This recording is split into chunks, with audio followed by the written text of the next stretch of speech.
Hi. Hi. Good to see you. I thought we had a good talk last week. Did you? Don't say no if you didn't. I think one of the things I loved most about it is that it felt easeful. And at this stage in our relationship, I feel like that's how it's supposed to be. It's supposed to feel easy, yeah? This is going to be harder. The world, I think, does not have the patience we might like for the niceties of our growing relationship. And I feel both deeply compelled and, to be honest, have been much asked by the community to speak about what a Jewish community should be, what a Adat Shalom could be after October 7th. In a lot of people's minds is this question: will Adat Shalom take a stand on the war in Israel and Gaza and Lebanon? Will it take a stand on Zionism? And for a significant portion of those people, the way that it's being phrased in their mind is, why hasn't Adat Shalom taken a stand on these things yet? And for what I assure you is an equally large group of people, the way it's phrased in their minds is, please God, don't let Adat Shalom take a stand on these issues. Because they know, and I think they're right to a high degree of probability, that the minute that we do, at this moment, that what will happen is that about half the community will quit and protest. And one of the things that I'm telling you today is that I'm not planning on splitting the community just yet. Having said that, there are times in which that's exactly the right thing to do. In fact, not to do it, I think, is a moral abdication. In 1861, Rabbi David Einhorn, he was later to become one of the founders of the American Reform Movement, a very important figure. He had edited the Union Prayer Book, for those of you who grew up in Reform synagogues. He was chased out of Baltimore because he had the temerity to speak up against a pro-slavery sermon or actually a book that another rabbi had written. Let me put it this way. He was chased out of Baltimore because he had the temerity to say that enslaving black people is wrong and that they should be free. And when I say chased out of Baltimore, I don't mean that as a metaphor. I mean that they tried to tar and feather him, and that they took the printing presses that had printed his tracts and they broke them. So sometimes communal cohesion, if it comes at the cost of moral blindness, is a sham. And the question is this one of these times? Is this one of these moments with what's going on in Israel and Gaza between Zionism and anti-Zionism? And I'm going to tell you right now that there are many, many, many people who are saying to me, yes, this is one of those times. And they're saying it to me with great certainty. I think that to be an internet-connected human being in 2024 is to be awash in the certainty of other people. Do you know what I mean? Like, the tone is strident and the TikToks are for real. And on some level, nobody agrees with each other, but we are deeply, deeply certain about what we hold. And what I keep finding is as the voices rise, I find myself, you'll forgive me, less convinced by what they're saying. And I'm not less convinced by what they're saying because the voices are rising. People are dying. It is not inappropriate to be loud about that. But because what I hear largely, what do I hear largely? Okay. What I hear is moral outrage, and with vanishing rare exceptions, almost no moral vision. And let me tell you the difference between those two things. When Martin Luther King was talking about why he chose nonviolence as a strategy, oh, the bitter irony in this moment. Why he chose nonviolence as a strategy, he said because it's a sword that heals. That was the phrase he used. And a better sort of delineation of moral vision as opposed to moral outrage cannot be found.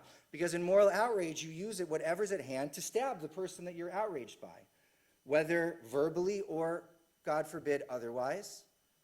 And when it comes to moral vision, whatever implement you have in your hand, you use it to cut through the thicket and thorns that are in front of you so that, God willing, you could find a way forward. And the way that you know the difference is if there are just a bunch of people wounded on the ground or worse, or whether or not someone has had the guts and the will and the brilliance and the blessing to cut a path in front of you, that though perilous, you could walk. And I am waiting for that moral vision. For about 6 months now, I have been asking a question. This question, forgive me, seems blindingly obvious to me, but I don't know quite why it's disappeared from the moral landscape. There are about 7 million Israeli Jews and about 5 million Arab Palestinians in the Israel, West Bank, Gaza. The numbers are rough. I'm not trying to make, it's not so much the point. And I'll go to people and I'll sort of ask, so what is going to happen to them? How will they live? Will they live? Who will care for their homes? What will happen to the people? And to that answer, I get crickets or absurdities. No, man on Twitter, the Jewish people are not going to move back to Poland. God, the lack of historical consciousness that it took to make a statement like that. No Jew on Facebook, by the way, the Palestinians are in fact a real people. Unfortunately, it was Golda Meir who was the first person to sort of make that famous publicly, who said that. I hear nothing when it comes to a vision that would take us forward. And you know what? If I'm going to put a sign outside of my synagogue, it's not like I'm above outrage, but I want it to be a sign of vision. And you know what? You want, after Yontif, I'll go out there and I'll put up a sign that says, we believe in a just peace for Israelis and Palestinians, that they should be able to live on the land of their ancestors and thrive in safety. But with all those words, it'll cost $2,000, $3,000. You know, it's going to cost a lot to the shul in order to do it. Oh, I thought that joke would be funnier. I'm sorry. I'm sorry. I just wanted to lighten the mood a little bit. It didn't work. I understand. But here's the real point, which is I'm telling you right now, if I put that sign up, my prediction is that someone would rip that sign down. And here's why. Vivian Silver, who is the founder of an organization called Women Wage Peace, a group of Israeli and Gazan women or Palestinian women who are coming together to try to change the narrative and to turn the tide, right? On October 7th, it was thought that she had been kidnapped, and soon it was discovered that she had been murdered. Women Wage Peace, I think mostly through WhatsApp, I'm not sure, 7 days later put up this. It took us a week to formulate this statement. We are a movement made up of Jewish and Arab women with diverse opinions and positions, and we found ourselves inside this crazy, threatening, horrible, and frightening movie. There are no words in any language to describe what we all went through this past week. We're still searching for the right words that we can share at this moment. And then they went to lay out in like 5 or 6 Instagram frames a vision of peace and togetherness that made me cry. Imagine the guts it took to write that. The fortitude it took. 7 days after October 7th, I couldn't remember my own name. And they were in the middle of the Gaza envelope and doing this. I know something about stringing words together, and I couldn't believe what I saw. And I was in awe until I read the comments. And I didn't know you could be called traitor in so many languages. What I read in that comment section still stains me. Because ironically, in this world, it is the people who try to find a way through who have it the worst because they get it from both sides. In this broken moment, if you're an extremist, it's paradoxically a little easier for you because you're only getting attacked from one direction. How did we get here? Oh God, how did we get here? How much time do we have? You know? But one of the things that I want to suggest is that one of the ways we got here is that I believe that our ideas are running out of road. They are reaching their limits. They are ceasing to be useful to us. The ideological frameworks, as they're contemporarily expressed now, Zionism, anti-Zionism, decolonialism, neoliberalism, I can add a few more isms in there if you would like. I think that they're starting to reach their breaking point. And I'm beginning to fail to see how they're going to take us forward. Look, I am possessed as a human being of deeply strong opinions about who is wrong, and who is right and what they should do and who should apologize in public and who needs to move from where. I am. File me under, by the way, like American liberal Zionist rabbi who cares about Palestinians. Like, there's a type for me. Put me there. I'll tell you. I'm not trying to hold back from it. But if I'm such a genius, and my ideas are so compelling, and everything I think is so right, how did we get here? For 20 years, we have not had a single new moral vision about what to do in Israel and in Palestine. And I beg of us all, no matter how deeply we're holding on to our ideological frames at the moment, to consider what they've profited us and whether or not they might need something new.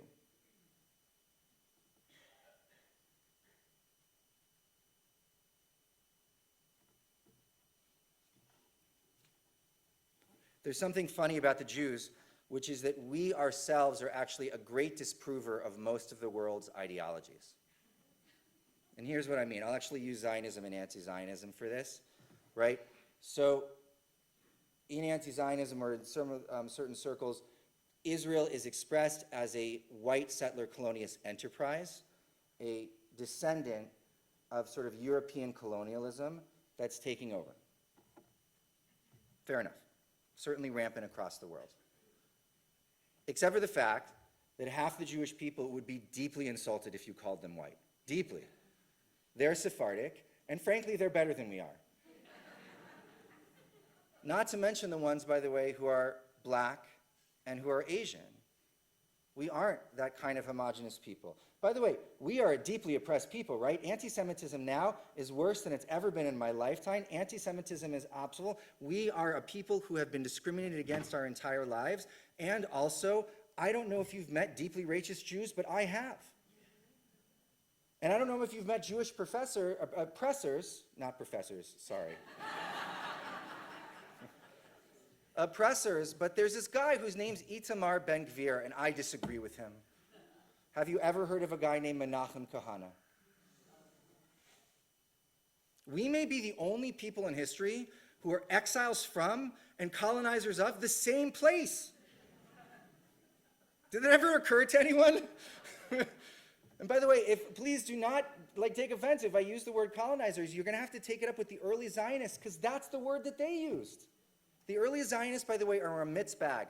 Jabotinsky was like, you know what we need to do? We need to learn Arabic and Hebrew and live hand in glove, side by side with the Arabs the way that they live. That's how we're going to do this. Ben Yehuda was like, it's not going to be a problem, don't worry about it. And a guy named Israel Zangwill was this huge countercultural figure, was like, the only way this is going to work is if we pay the Arabs of the land to leave. Otherwise, there will never be peace. This is a thing that Israel Zangwill said. By the way, he was not anti-Arab. He was trying to be realistic about what it meant for two peoples to live in the same place.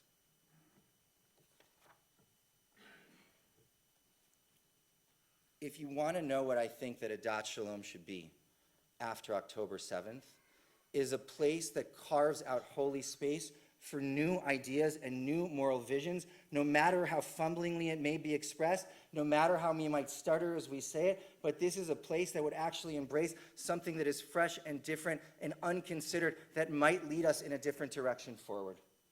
That's what I think we should honor. That's who I think we should be.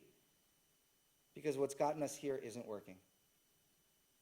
Look, we're not a think tank, and I'm just a rabbi. But our ancestors were brilliant at this. We were the people who brought you.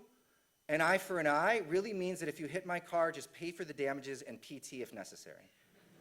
Seriously, it says in the Torah, an eye for an eye, right? It was Talmudic innovation that basically said, what does that mean? Money. It says eye. It means money. Be quiet.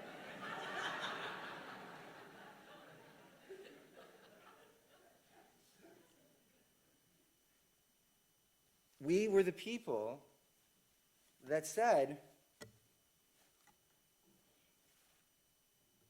if our religion is destroyed and our home is broken and the place where we used to meet God is in shambles, what we're going to do is we're going to take our religion and we're going to put it on our backs in books and we're going to grow it anew. We did that. There's a statement in the Talmud in Chulin that says, Efshar lebeit midrash ela bechidush. There's no such, or below chidush, there's no such thing as a beis midrash, a Jewish institution of learning and of Torah that exists without innovation. And they didn't mean the Elon kind. They meant moral innovation. And here's how they did it. What they spoke about was that they had 4 square feet of the law. That's how they talked about it. What did they really say? 4 square cubits of the law. Do we have to get into the biblical weights and measures? 4 square feet. I'll talk to you about it afterwards. And what they meant by that is that you have to have a frame. There needs to be some sort of a boundary, right? Not everything is considered. And they threw out the immoral, the inconceivable, the impractical, and the just plain wrong. They had a boundary. But within that area, every idea was worth considering. Moral innovation was prized. I know stories of children who actually gave drushas on their bar mitzvahs, famous rabbis, children of famous rabbis, who actually contradicted their fathers at the time, for which their fathers came and kissed them on the cheek for it. And more than that, those ideas were robustly tested.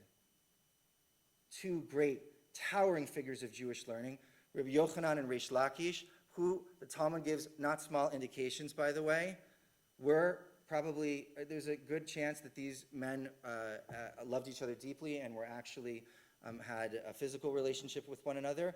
They used to study, and Rabbi Yochanan once said, before the relationship fell apart, he said, when I would say something, I would give you 24 reasons while I was right. And Reb Reish Lakish would give you 24 reasons while I was wrong. Umimela Rav Chashmata. And from that argumentation, inevitably, the learning expanded. That's how we do it. I think we could do that. I've been here only a few months, but I'm going to tell you right now, I'm reasonably sure that a Dat Shalom is not going to be a place where everybody agrees.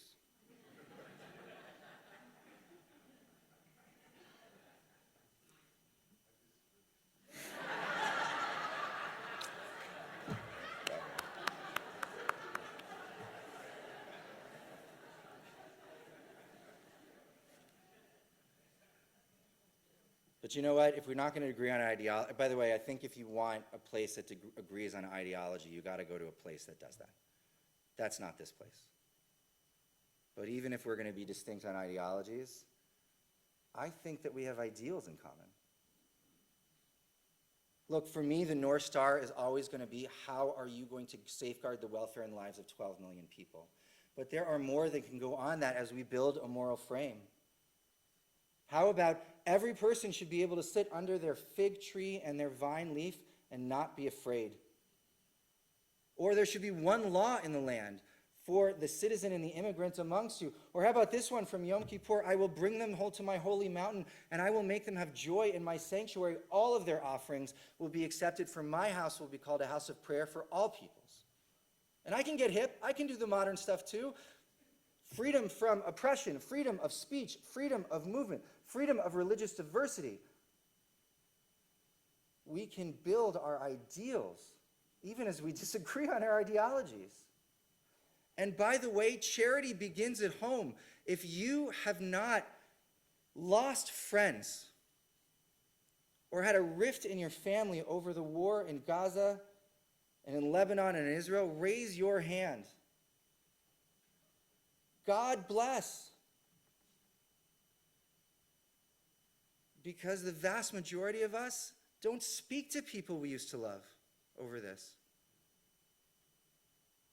And I would like this synagogue to actually, if we can, find the wherewithal to see if we can even facilitate some of those conversations between people who are deeply driven apart and riven by this contract. Not that they should agree with each other. They're not going to agree with each other. But where are the ideals in common? And can you work on that? Can you find that? Can you stand up for that? And people are going to give you pressure for that. They're going to accuse you of being disloyal if you reach out to the other side. But is it worth it?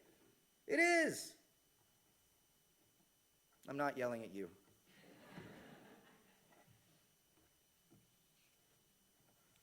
In order to do this as a community, there's one very important thing that we're going to have to do together, which is to handcuff our fingers from pressing the send button on our emails. I have sent those emails. I have received those emails.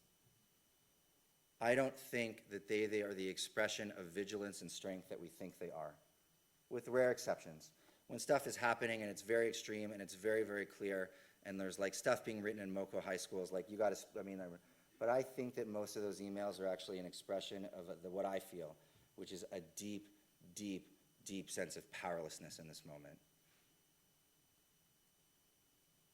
I don't think we need more moral outrage, although there's plenty to be outraged by.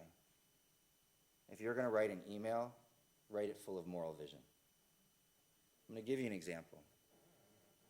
One of the things I love about Adat Shalom is that we rotate through prayers for Israel and for the Middle East and for Palestine. It doesn't stay the same. I think this is absolutely genius. I've never thought of it before, but how possibly could one prayer express everything we feel about the issue, So the idea of changing prayers, I got it immediately, and I was like, this is absolutely the right thing. But I said a prayer one day, and we have a new member of the synagogue. He's a friend of mine. His name's Kobe Waxman. I hadn't met him before I got here. And this was not Kobe's prayer, the prayer that I said, for various reasons. He did not like this prayer. And after shul, after services, we were standing in Oneg, and Kobe came up to me, and he grabbed me by both shoulders. And he kind of rested his head against mine a little bit, and he started davening out loud in English. He said the prayer that was in his heart of brotherhood and sisterhood and friendship and peace between peoples and a world redeemed. I had never seen anything like it in my entire life. It was a privilege as a rabbi to be there. And that is what expressing moral vision in community looks like. And I want this place always to do that, to be that. I think we are that.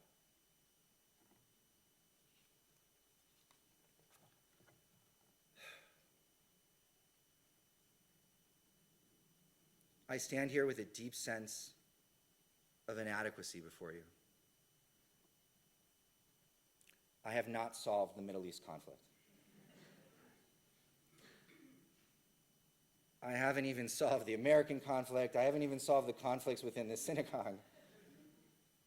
To be honest with you, I haven't even solved the conflicts in my own heart. I know the words that I've offered today are imperfect. I know that they don't reach where I would hope they would be. But I am reaching. I will grope to a future come hell or high water. And I want you to do it with me. In order to make a difference, things have to be different. And I think that Adat Shalom is different. So, if you're going to write me the email after Yom Kippur, my request is this. Write me not with your outrage, but share with me your vision. Gamar Chasim Tov.